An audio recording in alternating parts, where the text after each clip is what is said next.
নমস্কার বন্ধুরা, তিয়াসাস রেসিপিতে সকলকে স্বাগত জানাই। পটল দিয়ে অনেক রেসিপি বানানো হয়ে গেছে, তো আর কি বানানো যায় সেই নিয়ে অনেক চিন্তাভাবনা করে আজ আমি আপনাদের জন্য একটা নতুন ধরনের পটলের রেসিপি নিয়ে হাজির হয়েছি। আর পটলের এই পদটা তৈরি করে আপনারা ভাত, রুটি, পরোটা সব কিছুর সঙ্গেই খেতে পারবেন। তাহলে চলুন রেসিপিটা দেখে নিই। তো এখানে আমি রেসিপিটা তৈরি করার জন্য বেশ কয়েকটা দেখুন কচি কচি পটল নিয়েছি। আর বাজারে এখন বেশ টাটকা ফ্রেশ পটল পাওয়া যাচ্ছে, সেই পটল দিয়েই আপনারা এই রেসিপিটা তৈরি করে নিতে পারবেন। তো পটলের দু মুখ আমি প্রথমে এইভাবে কেটে নিয়েছি। তারপর এই পটলের খোসাটাকে এইভাবে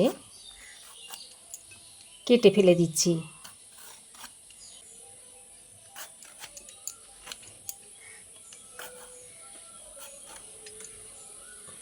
তো দেখতেই পাচ্ছেন বন্ধুরা, পটলটাকে আমি এইভাবে অল্প অল্প একটু একটু খোসা রেখে রেখে পটলটাকে কেটে নিয়েছি।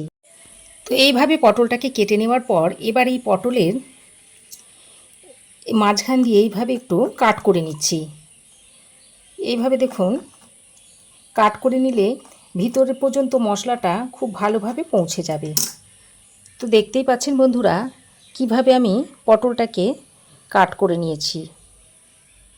তো দেখুন এইভাবে কাট করে নিয়েছি। তো এই একইভাবে সব পটলগুলোকে আমি কেটে নেব।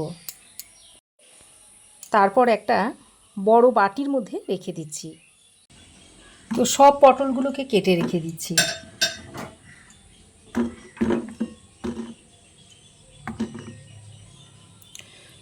তো দেখতেই পাচ্ছেন বন্ধুরা, সব পটলের খোসা চেঁচে পটলগুলোকে কাট করে নিয়েছি।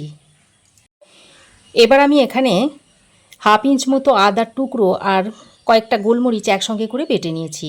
সেই বেটে নেওয়া মশলাটা আমি এর মধ্যে দিয়ে দিচ্ছি। দিয়ে দিচ্ছি স্বাদ মতো নুন, আর দিয়ে দিচ্ছি একটু সাদা তেল। এখন আমি এই সব কিছুকে একসঙ্গে পটলের গায়ে ভালো করে মাখিয়ে নিচ্ছি। তিয়াসাস রেসিপি মানেই নতুন কোনো নিরামিষ রেসিপি।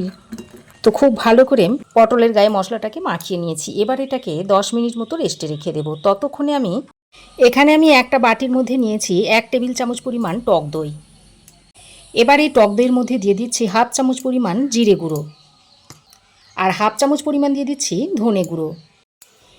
এবার জিরে, ধনে আর টক দইটাকে একসঙ্গে ভালো করে মিশিয়ে নিচ্ছি। এইভাবে যদি টক দইয়ের মধ্যে মশলা মিশিয়ে নেওয়া হয় তাহলে মশলাটা যেমন টক দইয়ের মধ্যে ভালোভাবে ভিজে যায়, আর তরকারিটা রান্না করার সময় টক দইটা আগুনে পড়লে ফেটেও যায় না।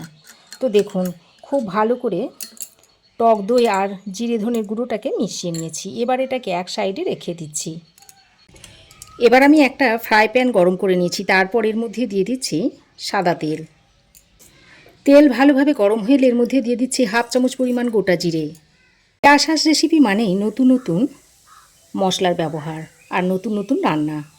তো এখানে আমি নিয়েছি একটা এলাচ, একটা দারচিনি আর কয়েকটা নিয়েছি গোলমরিচ।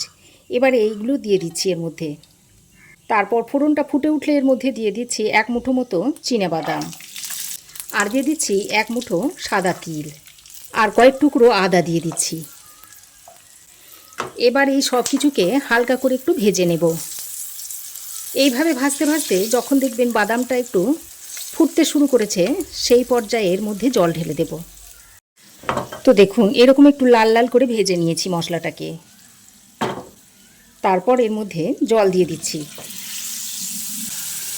এবার এই জলটা দিয়ে একটু ভালো করে নাড়াচাড়া করে মিশিয়ে নিচ্ছি। আপনারা ভাবছেন তো যে এটা কাঁচা বেটে দিলে কেমন হয়? তবে কাঁচা বেটে দেওয়ার থেকে এইভাবে যদি একটু ভেজে নিয়ে রান্নাতে ব্যবহার করা হয় তাহলে সেই তরকারির স্বাদ কিন্তু অসাধারণ হয়। তো খুব ভালো করে মিশিয়ে নিয়েছি। এবার আমি এই গ্যাসের ফ্লেম বন্ধ করে এটাকে নামিয়ে ঠান্ডা করে নেব। আর এই মশলাটা ঠান্ডা করে মিক্সির মধ্যে ভরে নিচ্ছি।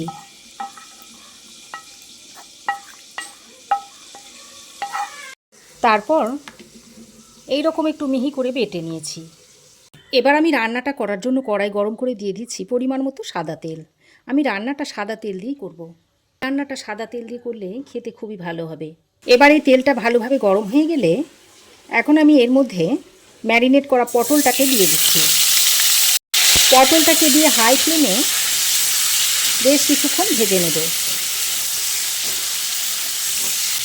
আদা আর গোলমরিচ একসঙ্গে বেটে নেওয়ার ফলে একটা সুন্দর গন্ধ বেরোচ্ছে। তো আপনারাও যখন রান্নাটা করবেন তখন বুঝতে পারবেন। তো হাই ফ্লেমে 2-3 মিনিট মতো পটলটাকে ভেজে নিয়েছি। এবার আমি একটা ঢাকনা লাগিয়ে পটলটাকে বেশ খানিকক্ষণ ভেজে নেব। এতে করে পটলটা সুন্দরভাবে ভাজাও হয়ে যাবে, আবার পটলটা ভালোভাবে সেদ্ধও হয়ে যাবে। তো বেশ 2-3 মিনিট ঢাকা দিয়ে আমি পটলটাকে একটু রং ধরিয়ে ভেজে নিয়েছি। আর পটল দেখুন মোটামুটি সেদ্ধ হয়ে গেছে।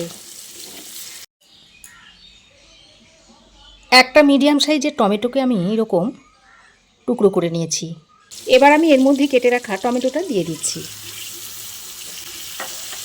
এবার এই টমেটোটা দিয়ে পটলের সঙ্গে আবারও ভালো করে মিশিয়ে নিচ্ছি। তবে টমেটোটাকে একদম গলিয়ে ফেলার দরকার নেই, একটু ভাজা ভাজা করে নিতে হবে। তো টমেটোটাকে একটু ভাজা ভাজা করে নিয়ে এবার আমি যে দইয়ের মিশ্রণটা তৈরি করে রেখে দিয়েছিলাম সেটা এর মধ্যে দিয়ে দিচ্ছি। আর এই পর্যায়ে গ্যাসের ফ্লেমটাকে একদম লোতে করে রেখেছি। এবার দইয়ের মিশ্রণটা দিয়ে বেশ কিছুক্ষণ এইভাবে পটলের সঙ্গে কষিয়ে নিতে হবে, যতক্ষণ না দইয়ের জলটা শুকিয়ে গিয়ে দই থেকে তেলটা বেরিয়ে না আসছে সেই পর্যন্ত এইভাবে কষিয়ে নেব। প্রায় 2-3 মিনিট সময় ধরে দইটাকে আমি পটলের সঙ্গে খুব ভালোভাবে কষিয়ে নিয়েছি। আর দেখুন দইয়ের জল শুকিয়ে দই থেকে তেল ছাড়তে শুরু করেছে। ঠিক এই পর্যায়ে আমি ওই যে মশলাটা বেটে নিয়েছিলাম সেটা এর মধ্যে দিয়ে দিচ্ছি।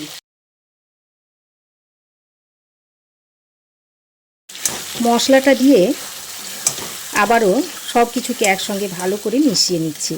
ভালো করে নেড়েচেড়ে মিশিয়ে নিয়ে এবার আমি এই পর্যায়ে অল্প একটু চিনি দিয়ে দিচ্ছি, টেস্টটা যাতে ব্যালেন্স হয়। চিনিটা দিয়ে আবারও ভালো করে মিশিয়ে নিচ্ছি। দেখুন রান্নাটা মোটামুটি হয়ে গেছে। তবে এই রকম অবস্থায় নামিয়ে আপনারা রুটি পরোটার সঙ্গেও সার্ভ করতে পারেন। তবে আমি আজকে এটা গ্রেভি তৈরি করে দেখাবো। তার জন্য এই মিক্সিং জারের মধ্যে 1/2 কাপ পরিমাণ জল নিয়েছি, সেই জলটা এর মধ্যে দিয়ে দিচ্ছি। দিয়ে পটলের সঙ্গে খুব ভালো করে নেড়েচেড়ে মিশিয়ে নিচ্ছি। তো খুব ভালো করে নেড়েচেড়ে মিশিয়ে নিয়ে আরও 2 মিনিট মতো রান্না করে নেব। তো সব শেষে আমি এখানে ভাজা মৌরির গুঁড়ো এইভাবে ছড়িয়ে দিচ্ছি। তারপর ভালো করে নেড়েচেড়ে মিশিয়ে নিচ্ছি। আর এইভাবে ভাজা মৌরির গুঁড়ো দিলে এই রেসিপিটা খেতে অসাধারণ লাগে।